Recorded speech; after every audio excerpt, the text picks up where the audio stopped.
Hello everyone, आज हम इस वीडियो में पढ़ने वाले हैं किंगडम प्लांटे का थर्ड डिवीजन जो कि है kingdom division pteridophyta.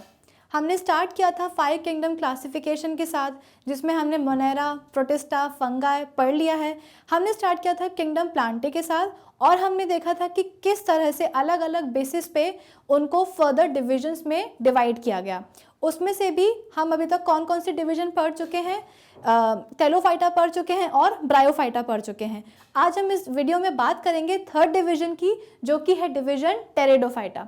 Okay, so welcome to Magnet Brains. मैं हूँ विभूति खरे। तो चलिए स्टार्ट करते हैं आज का हमारा टॉपिक डिवीजन टेरिडोफाइटा के साथ। सबसे पहले तो ये फर्स्ट टेरेस्ट्रियल प्लांट थे और इसको आप कर लीजिए स्टार मार्क इस पॉइंट को, यानी कि अब ये परमानेंटली आ गए थे लैंड पे, अब इन्हें वाटर में जाने की ज़रूरत नहीं थी। तो ये सबसे पहले टेरेस्ट्रियल प्लांट थे, यानी कि लैंड पर आने वाले सबसे पहले प्लांट थे। फिर इसके बाद में plant body is differentiated into roots, stems and leaves. अभी तक हमने ब्रायोफाइटा में देखा था कि बॉडी में जो प्लांट बॉडी थी वो डिफ्रेंशिएटेड तो हो गई थी डिस्टिंक्ट कंपोनेंट्स में, लेकिन ब्रायोफाइटा में हमने देखा था कि रूट लाइक, स्टेम लाइक और लीव्स लाइक स्ट्रक्चर थे। लेकिन जब हम बात करेंगे टेरिडोफाइट की, तो यहाँ पे अब स्टेम लाइक या रूट लाइक स्ट्रक्चर्स नहीं, प्रॉपरली स्टेम, रूट्स और लीव्स प्रेजेंट होंगी। ठीक है। फिर इसके बाद में जो लीव्स जो होती हैं वो लीफलेट्स की बनी होती हैं, जैसे कि नॉर्मली लीव्स आपको कैसी दिखेंगी, इस तरह से दिखती हैं। ठीक है, लीव्स को हम बनाएंगे ग्रीन कलर से।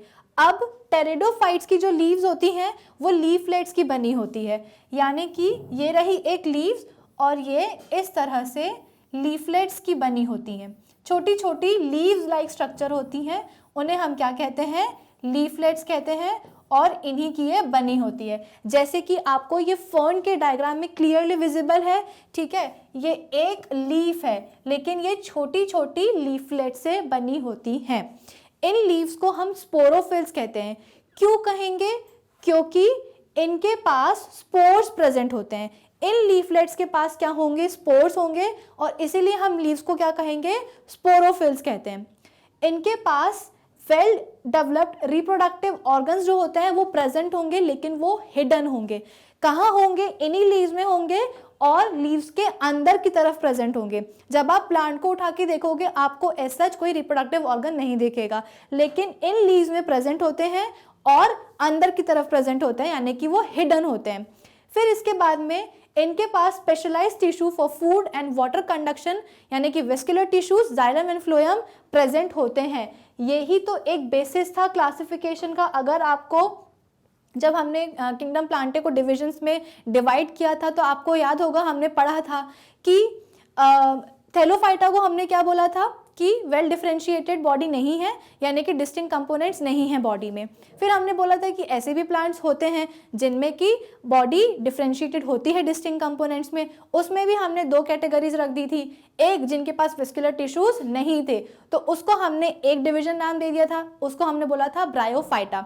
फिर इसके बाद में हम आए टेरिडोफाइटा पे, यानी कि ऐसे प्लांट्स जिनकी बॉडी डिफरेंशिएटेड होती है, किसमें, रूट, स्टेम्स और लीव्स में, प्लस उनके पास वेस्कुलर टिश्यूज भी प्रेजेंट होते हैं। किस चीज़ के लिए? फूड एंड वाटर के कंडक्शन के लिए। फिर इसके बाद में ये कहाँ मिलेंगे? तो ये रॉक्स के क्रैक्स में मिलते हैं, मॉइस्ट और शेडी प्लेसेस में मिलते हैं। ठीक है, जहाँ पे थोड़ा सा मॉइस्चर होता है। और शेडी क्यों? क्योंकि डायरेक्ट सनलाइट के कांटेक्ट में ये नहीं आना चाहते हैं, इसलिए जहाँ पे थोड़ी छांव होगी और मॉइस्चर होगा वहाँ ये देखने को मिलेंगे। रॉक्स के क्रैक्स में भी देखने को ये मिल जाते हैं। फिर इसके बाद में हमारी एनसीईआरटी इसके 2 एग्जाम्पल लेती है। कौन से? मार्सेलिया एंड फर्न। और यही डायग्राम हमने यहाँ पे देखा। ये फर्न है, आप देख रहे हैं कि लीव्स किस तरह से छोटी छोटी लीफलेट से बनी होती हैं, और इन्हीं लीफलेट्स पे आपको इन्हीं लीव्स को हम क्या कहते हैं, स्पोरोफिल्स कहते हैं। क्यों? क्योंकि इनके ऊपर स्पोर्स प्रेजेंट होते हैं। इनके पास रिप्रोडक्टिव ऑर्गन्स होते हैं, लेकिन वो कैसे होंगे, हिडन होंगे। और मार्सेलिया में भी आप देखो बटरफ्लाई कुछ कुछ स्ट्रक्चर दिख रहे हैं लीव्स के, है ना। तो ये है एक बहुत अच्छा डायग्राम फर्न और मार्सेलिया का एग्जाम्पल्स है जो कि आपकी एनसीईआरटी ने मेंशन किया है। तो अभी तक हमने क्या क्या देख लिया? अभी हमने देखा कि किंगडम प्लांटे को हमने उसका हम क्लासिफिकेशन हम पढ़ चुके थे। अब हम हर एक डिवीजन को उठा करके पढ़ रहे हैं। सबसे पहले हमने ब्रायोफाइटा देखा था, फिर इसके बाद में हमने क्या देखा, थैलोफाइटा देखा था, फिर हमने ब्रायोफाइटा देखा। अब हम देख रहे थे टेरिडोफाइटा, जिसमें कि इनमें आने वाले जो प्लांट्स होते हैं वो स्टेम, लीव्स और रूट्स में डिवाइडेड होते हैं, ठीक है, डिफ्रेंशिएटेड होते हैं। फिर इसके बाद में इनके पास फूड और वाटर को कंडक्ट करने के लिए वेस्कुलर टिश्यूज भी प्रेजेंट होते हैं, यानी कि जाइलम फ्लोएम प्रेजेंट होंगे। अब ये फर्स्ट टेरेस्ट्रियल प्लांट्स थे, यानी कि लैंड पे आने वाले सबसे पहले प्लांट्स थे। फिर इसके बाद में हम बोलते हैं कि इनकी जो लीव्स होती हैं वो बहुत सारी छोटी छोटी लीफलेट्स की बनी होती हैं, और लीफलेट्स के पास क्या होते हैं, स्पोर्स होते हैं, इसीलिए लीफलेट्स को हम क्या कहेंगे, स्पोरोफिल्स कहेंगे। रिप्रोडक्टिव ऑर्गन्स इनमें प्रेजेंट होते हैं लेकिन वो हिडन होंगे। और ये कहाँ मिलेंगे, ये मिलेंगे मॉइस्ट और शेडी प्लेसेस में, क्योंकि सनलाइट के डायरेक्ट कांटेक्ट में आना नहीं चाहते, इसलिए शेडी प्लेसेस में मिल रहे हैं। रॉक्स की क्रैक्स वगैरह में भी देखने को मिलेंगे। हमारी एनसीईआरटी ने 2 इसके एग्जाम्पल लिए हैं, मर्सेलिया और फर्न्स का, तो वो मैंने आपको डायग्राम से बता दिया कि वो एक्चुअली दिखते कैसे हैं, ठीक है। अब हम बात करते हैं आगे की। तो हम जब क्लासिफिकेशन पढ़ रहे थे हमने 2 कैटेगरीज देखी थी, कौन कौन सी, क्रिप्टोगैम्स एंड फेनेरोग्राम्स, ठीक है। अब जरा इनके बीच में क्या डिफरेंसेस हैं वो देखते हैं। सबसे पहले तो जो क्रिप्टोगैम्स होते हैं उसमें सीड्स, फ्लावर्स और फ्रूट्स तीनों एब्सेंट होते हैं।